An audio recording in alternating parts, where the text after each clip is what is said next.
Hi മക്കളെ, welcome back to excellent academics. അപ്പോൾ നമ്മൾ നോക്കാൻ പോകുന്നത് SSLC ക്രിസ്മസ് എക്സാമിന് വരാൻ പോകുന്ന മലയാളം ഫസ്റ്റിലെ ഇമ്പോർട്ടൻ്റ് ആയിട്ടുള്ള ചോദ്യങ്ങളാണ്.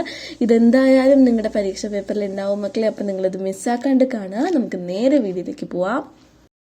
അപ്പം മക്കളെ, നമ്മുടെ ആദ്യത്തെ ചോദ്യം എന്ന് പറയുന്നത് പുഷ്കരനെ ജലൻ എന്ന് വിശേഷിപ്പിക്കുന്നത് എന്തുകൊണ്ടാണ് കാരണം നമ്മുടെ പുഷ്കരന് ഒരു പരിചയം ഇല്ലാണ്ടിരുന്ന ദ്വാപകരൻ്റെ അടുത്തും അതുപോലെ തന്നെ ആരാണ് കലിയുടെ അടുത്തും അല്ലെ ദ്വാപരൻ്റെ അടുത്തും കലിയുടെ അടുത്തും പോയിട്ട് എന്ത് ചെയ്തു, അവരെ സംസാരിച്ച് മനസ്സ് തുറന്ന് സംസാരിക്കുകയും അതുപോലെ അവർ പറയുന്നത് കേട്ട് പെരുമാറുകയും ചെയ്തതുകൊണ്ടാണ് പുഷ്കരനെ എന്തെന്ന് വിളിച്ചത്, ജലൻ എന്ന് വിശേഷിപ്പിച്ചത്. ഈ ക്വസ്റ്റ്യൻ നോക്കിയിട്ട് പോവാ. വളരെ പ്രധാനപ്പെട്ട ഒരു ചോദ്യമാണ്.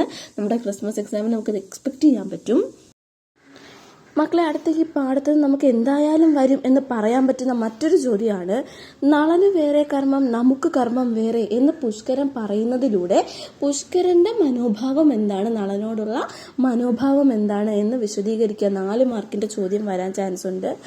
അപ്പോൾ ഇതിലെന്താണ്, പുഷ്കരൻ്റെ ഈ വാക്കുകളിലൂടെ തന്നെ നമുക്ക് മനസ്സിലാവും പുഷ്കരൻ എന്തുമാത്രം അസൂയാലുവോ ആണെന്ന് അല്ലെ, നളനോട് എത്രമാത്രം അസൂയ ഉണ്ടെന്നും അതുപോലെ അസംതൃപ്തനാണെന്നും അത് ഒട്ടും അദ്ദേഹത്തിൻ്റെ ജനങ്ങൾ ഇത്രയും നളനെ സ്നേഹിക്കുന്നതിൽ ഭയങ്കരമായിട്ടുള്ള അസംതൃപ്തി കാണിക്കുന്ന ആളാണ് ആര്, നമ്മുടെ പുഷ്കരൻ എന്നും നമുക്കിതെന്തെങ്കിലും വരികളിലൂടെ മനസ്സിലാവാൻ പറ്റും.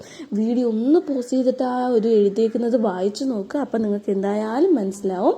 ഈ പാഠം സ്കിപ്പ് ചെയ്യരുത്. ഈ പാഠവും ഇതിൽ പറയുന്ന ക്വസ്റ്റ്യൻസും സ്കിപ്പ് ചെയ്യരുത്. അപ്പോൾ മക്കളെ, മറ്റൊരു പ്രധാനപ്പെട്ട ചോദ്യമാണ്, പ്രാധാന്യം അത്രയും ഉള്ളൊരു ചോദ്യമാണ്.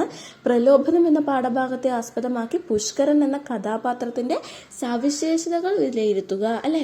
അപ്പോൾ ഇത് ഇടയ്ക്കിടയ്ക്ക് ചോദിച്ച് കണ്ടിട്ടുള്ള ക്വസ്റ്റ്യൻ ആണ്. അതുകൊണ്ട് നമുക്ക് എന്തായാലും ഇതിൻ്റെ ഒരു കഥാപാത്ര നിരൂപണമായിട്ടോ അല്ലെങ്കിൽ ഈ ഒരു തരത്തിലോ നമുക്ക് പുഷ്കരൻ എന്ന കഥാപാത്രത്തെ നമ്മൾ അറിഞ്ഞിരിക്കണം. അപ്പോൾ നമ്മുടെ മഹാഭാരതത്തിൽ ഈ പുഷ്കരൻ എന്ന് പറയുന്നത് ഭയങ്കര അപ്രധാനമായിട്ടുള്ളൊരു കഥാപാത്രമാണ്. അപ്രധാനം എന്ന് വെച്ചാൽ എന്താണ്, അത്രയും പ്രാധാന്യമില്ല അല്ലേ, ഇത്രയും പ്രാധാന്യമില്ലാത്തൊരു കഥാപാത്രമാണ്.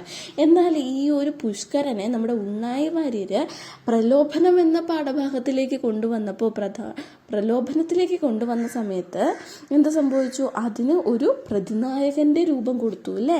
പ്രതിനായകനാക്കുകയും എന്താണ് അധികാരമോഹിയാക്കുകയും അതുപോലെ കർമ്മഫലത്തെ പറ്റി എപ്പോഴും ചിന്തിക്കുന്ന ആളാക്കുകയും അതുപോലെ തന്നെ എന്താണ് ഒരു മൂഢത്വം നിറഞ്ഞ അമർഷം നിറഞ്ഞ അല്ലെ ഒരു പ്രതിനായക സ്വഭാവമുള്ള ഒരു കഥാപാത്രമാക്കി ആരെ മാറ്റിയിരിക്കുന്നു, നമ്മുടെ ഈ പുഷ്കരനെ മാറ്റിയിരിക്കുന്നു. അതൊക്കെയാണ് ഈ ഒരു കഥയിൽ ഇമ്പോർട്ടൻസ്, സവിശേഷതകൾ എന്ന് പറയുമ്പോൾ അതിൻ്റെ ഒരു ഇമ്പോർട്ടൻസ് അല്ലേ, അത്ര കണ്ട് ഇമ്പോർട്ടൻ്റ് ആണ്.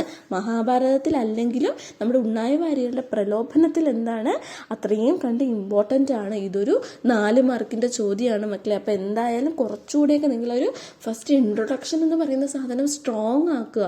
ഇൻട്രൊഡക്ഷൻ സ്ട്രോങ് ആയാൽ തന്നെ നിങ്ങൾക്ക് അവിടെ പകുതി മാർക്കോളം ടീച്ചർമാർ തരാൻ ഉറപ്പിക്കും. പിന്നെ ഉള്ളത് നിങ്ങളുടെ കോണ്ടന്റ് ആണ്. നടുക്ക് വരുന്ന ഭാഗം ഒരു അറിയാലോ, 4 മാർക്കിനൊക്കെ വരുമ്പോൾ 3 പാരഗ്രാഫായിട്ട് വേണം എഴുതാൻ. ആദ്യത്തേത് നമ്മുടെ ഇൻട്രൊഡക്ഷൻ ആയിരിക്കണം. നടുക്ക് വരുന്നതാണ് നമ്മുടെ ബോഡി എന്ന് പറയുന്നത്, നമ്മുടെ ഈ ഒരു കഥ എന്താണോ ചോദ്യം ആ ചോദ്യത്തിനെ ആസ്പദമാക്കി നമ്മൾ എഴുതേണ്ടത്. അവസാനം വരുന്നതാണ് നമ്മുടെ അവസാനത്തെ കൺക്ലൂഷൻ എന്ന് പറയും അല്ലേ, അവസാനിപ്പിക്കേണ്ട ഭാഗം. അപ്പം നമ്മുടേതായ ഒരു അഭിപ്രായവും സ്വഭിപ്രായവും കൂടെ രേഖപ്പെടുത്തി വേണം നമ്മൾ എന്ത് ചെയ്യാൻ ആ 3ാമത്തെ പാരഗ്രാഫ് അവസാനിപ്പിക്കും.